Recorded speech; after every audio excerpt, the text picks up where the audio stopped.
Hein,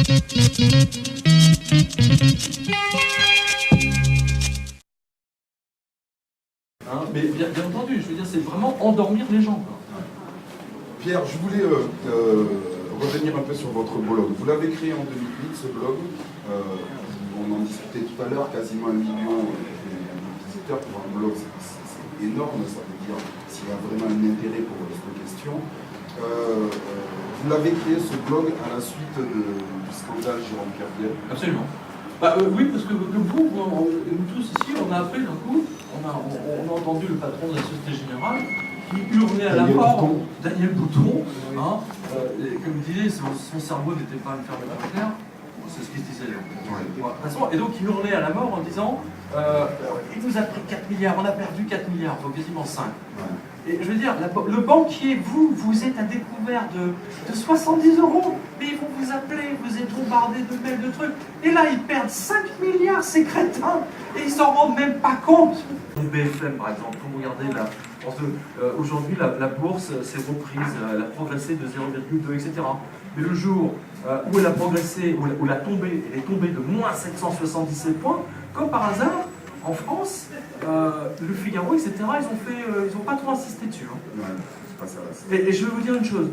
À l'époque, j'étais au service économique du quotidien de Paris. Il y a déjà eu un premier crack, vous le voyez dans le livre de Black Masters, en 1987-88. Notre journal a été le seul à titrer à la une le crash. Tous les autres journaux, que ce soit la Tribune, je parle surtout des journaux économiques, la Tribune, les Échos, le Figaro, hein, je veux dire, ils ont tous mis ça sous le tapis. Donc ça vous montre bien que les médias, aujourd'hui, sont entre les mains des financiers banquiers. Je veux dire, Lagardère, c'est quoi? C'est un marchand d'armes. Je veux dire, il contrôle quasiment tous les magazines que vous voyez dans les NPP, chez les marchands de journaux. Serge Dassault, c'est quoi? C'est un marchand d'armes. Et puis, il possède le Figaro. Rothschild possède Libération.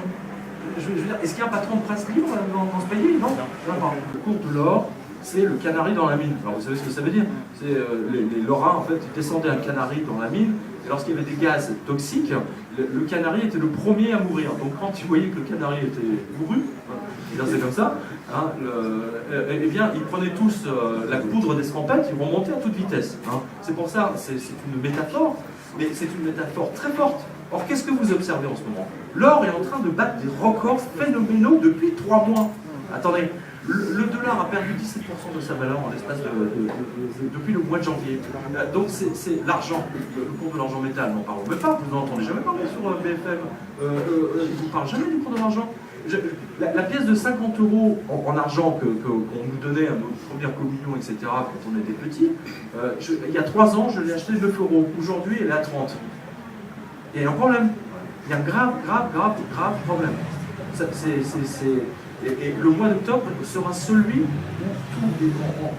tous les dangers, si vous voulez, tous ces différents mondes, que ce soit assurance, banque, trader, hedge fund, etc., et surtout les effets leviers, hein, parce que ces mecs-là, ils ont joué avec les effets leviers, évidemment. Hein. Je veux dire, j'ai 1 million de dollars, mais je vais jouer pour 20 millions de dollars. Hein. Donc c'est effet levier 20. Au moment où Lehman Brothers s'est effondré, sachez que leur effet de levier était de 65. Alors après, il ne faut pas s'étonner que le système financier aujourd'hui, c'est un mort-vivant. Il est sous perfusion, je veux dire. C'est ça. Pas grand-chose. Non, il ne reste rien. C'est pour ça qu'on empêche les gens de retirer leur argent des banques aujourd'hui. Ouais. J'ai pas cité Nicolas Dupont-Aignan, Olivier Delamarche, François Asselineau, Éric Laurent, Pascal Giton, ce qui est l'un des premiers. Oui, absolument, c'est très bien. D'ailleurs, on a bien rigolé. Oui. Je n'ai absolument rien vu sur le thème de l'immigration et des choses comme ça. Peut-être que ça a effrayé, j'ai pu regarder le. C'est la raison pour laquelle ce qui est disé. C'était exactement ça. Juste que je finis, je vous laisse répondre après. Je l'ai trouvé, alors moi, ça me fait chier de dire ça, mais je vais pouvoir le dire, tant pis. Je l'ai trouvé assez intéressante dans sa conception de l'économie, à partir du moment où elle parlait de sortir de la zone euro. Et vu le contexte actuel économique, malheureusement, moi qui suis black, j'étais la merde, putain, elle a raison. Là, qui suis black, j'étais la merde, putain, elle a raison. Là, je suis black, j'étais la merde, putain, elle a raison. Aujourd'hui, les monnaies vont vers leur fin. La seule solution pour sauver le pays, c'est effectivement de revenir au standard. Alors, vous avez tout un tas de gens qui vont dire oui, mais c'est l'inflation, c'est n'importe quoi. Non, je sais, ça fait quand même depuis 5000 ans d'histoire humaine, je veux dire, on a toujours été sur le standard or et argent. Point. Chaque fois qu'il y a eu de l'argent papier, ça s'est toujours mal terminé. Regardez, la France a abandonné le standard or pour la première fois pour les gens. Après la guerre ou au début Non, au début de la guerre de 1914, en août 1914, parce qu'ils ont vu qu'ils n'avaient pas assez d'argent pour payer tous les officiers, les soldats, etc. Avant, les officiers, il faut le savoir, ça, ils étaient payés en pièces d'or. Non mais c'est incroyable, on a du mal à imaginer. Hein, ils étaient payés en pièces d'or, quand même, c'est fabuleux. Donc, ils sont passés à la planche à pied pour faire la guerre. On est sorti donc de la Première Guerre mondiale.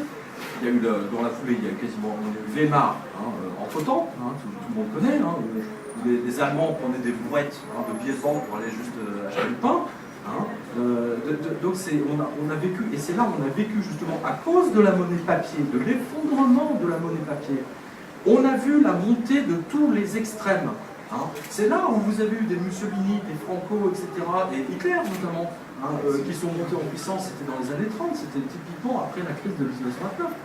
La crise de 1929 s'est terminée en 34-35, mais on a vu les dégâts que cela avait fait. Et en France, justement, c'était l'inverse, c'est-à-dire que c'était le front de gauche, le front populaire qui a pris le pouvoir. Donc ça aussi, c'est très très intéressant. Sur votre blog que les chaînes à l'arraché en or. Oui, c'est nouveau, c'est un nouveau phénomène, voilà, ça vient de... Maintenant, on arrache les chaînes d'or du coup des gens, et à Marseille, je crois que c'est le mois dernier, il y a eu 2500 agressions diverses et variées, dont des arrachages de chaînes en or. Donc il y a un véritable problème. Ça se passe sous nos yeux. Le problème, c'est que la télévision, France 2, TF1, qu'est-ce qu'ils font? Ils lisent des dépêches AFP. À qui appartient l'AFP? Ça appartient à l'État. Donc les chefs de service, vous pensez vraiment qu'ils vont faire des trucs un peu révolutionnaires, non? Parce que c'est le thème de l'opposition? Mais certainement pas. Mais certainement pas. Ils ne vont pas vous dire la vérité en disant qu'aujourd'hui, nous sommes à la fin d'un système. C'est mécanique, je veux dire, il n'y a même pas... À qui appartient l'AFP? Ça appartient à l'État. Donc les chefs de service, vous pensez vraiment qu'ils vont faire des trucs un peu révolutionnaires, non? Parce que c'est le thème de l'opposition? Mais certainement pas. En France, je pense que la révolution va commencer en 2013, janvier 2013. Je pense que la révolution va commencer en 2013, janvier 2013. Donc vous pourrez faire des directs tous les jours avec le public, pour aller dans les rues avec un studio portable. Non mais je suis très sérieux, parce que qu'est-ce qui s'est passé avec la planche à billets de Ben Bernanke? C'est que toutes les matières premières sont cotées en dollars. Les céréales, le maïs, le blé, le riz, tout, absolument tout. Vous avez le prix du... Attendez, le prix du poivre a pris, je ne sais plus, genre 40% ou 50% en l'espace de 2 jours. Le poivre! C'est moi le poivre. C'est passé, c'est plus, voilà, c'est passe-moi l'oseille, c'est passe-moi le poivre. On ne risque pas de se retrouver dans une situation comme en 1933 aux États-Unis où il y aurait des confiscations, des choses pas agréables pour ceux qui en auraient. Non, parce que la confiscation... Alors, il y a plusieurs questions là. En ce qui concerne l'achat d'or, là, je vous invite tous à aller sur le blog, pour ceux qui ne connaissent pas, c'est www.quotidien.com, pour acheter une once d'or. Donc, comme on l'a dit tout à l'heure, il va se passer exactement la même chose. L'or et l'argent seront les seuls médias à transporter vos économies dans le temps. Il n'y a pas photo, on l'a vu, c'est depuis la nuit des temps, c'est comme ça. C'est comme ça, ça a toujours été comme ça. James Turk, il a dit quelque chose de très intéressant l'autre jour à la radio, il a dit, avec une once d'or, ou une pièce d'or, à l'époque de Rome, de Néron, vous achetiez une belle toge en lin, d'accord? Aujourd'hui, avec une pièce d'or, vous achetez un beau costume. Il n'y a pas d'inflation. C'est toujours la même chose. C'est très intéressant. Alors, pour revenir ensuite avec l'effondrement du système, mon sentiment, là, c'est pas le système qui va s'effondrer, mais déjà Wall Street. Parce qu'avant que le système s'effondre, déjà que Wall Street coule. Octobre, comme je l'ai dit tout à l'heure, octobre 2011 se présente très mal. Octobre, comme je l'ai dit tout à l'heure, octobre 2011 se présente très mal.